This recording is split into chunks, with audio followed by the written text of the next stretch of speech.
भीम। मैं राजेश सोनगरा, डॉक्टर अंबेडकर राष्ट्रीय संघ का राष्ट्रीय अध्यक्ष संस्थापक, पूरे देशवासियों के और जितने भी अंबेडकरवादी लोग हैं और बहुजन समाज के लोग और जितने भी अंबेडकरवादी संगठन हैं, उन सभी लोगों साथ ही साथ में डॉक्टर अंबेडकर राष्ट्रीय संघ जो पूरे देश में चल रहा है, सभी पदाधिकारी कार्यकर्ताओं से विनम्र अपील और निवेदन करना चाहूँगा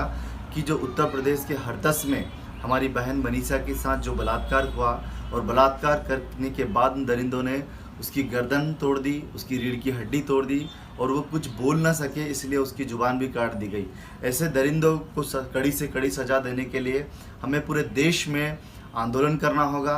साथ ही साथ में जो है आंदोलन के साथ साथ में हमें ज्ञापन और उसको लेकर कैंडल मार्च करना पड़ेगा, ताकि पूरे देश में लोगों को पता चले कि हमारी बहन के साथ इस तरह का जो अपराध हुआ है, ताकि इस सोई हुई सरकार को पता चले कि हमारी बहन के साथ किस तरह से अन्याय अत्याचार हुआ है। आपने देखा होगा कि निर्भया कांड हुआ, पूरे देश में आग लगी, पूरे देश के अंदर आंदोलन हुए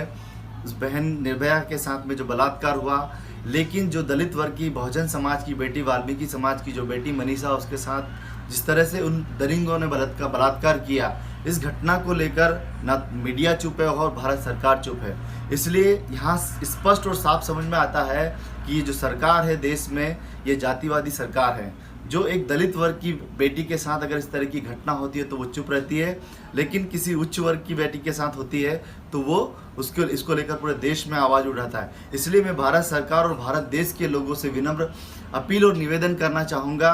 कि बलात्कार जिस बेटी के साथ हुआ उसको जाति को लेकर कोई भी चीज़ ना करे, जाति ना देखकर उसको एक बेटी के साथ बलात्कार हुआ है, इसलिए उन बलात्कारियों को कड़ी से कड़ी सज़ा मिलना चाहिए। इसलिए मैं आप जितने भी बहुजन समाज के लोग हैं और जितने भी बहुजन समाज की पार्टियां हैं और हमारे हक अधिकार के लड़ने वाले जितने भी संगठन हैं, उन सभी लोगों से मैं अपील करना चाहूँगा, विनम्र निवेदन है कि इस मुद्दे को लेकर पूरे देश में हाहाकार होना चाहिए और लोगों को पता होना चाहिए कि अगर बहुजन समाज के ऊपर अगर अत्याचार हुआ तो हम लोग कतई चुप नहीं बैठेंगे, पूरे देश में हम क्रांति का आगाज़ करेंगे। अगर फिर भी बहन को न्याय नहीं मिला तो डॉक्टर अंबेडकर राष्ट्रीय युवा संघ और डॉक्टर अंबेडकर राष्ट्रीय युवा संघ के सभी पदाधिकारी पूरे देश में इसको लेकर आंदोलन करेंगे और साथ ही साथ में ज्ञापन और इस तरह की चीज़ें, इस तरह की आंदोलन करेंगे। जय भीम, जय भारत, जय सभी।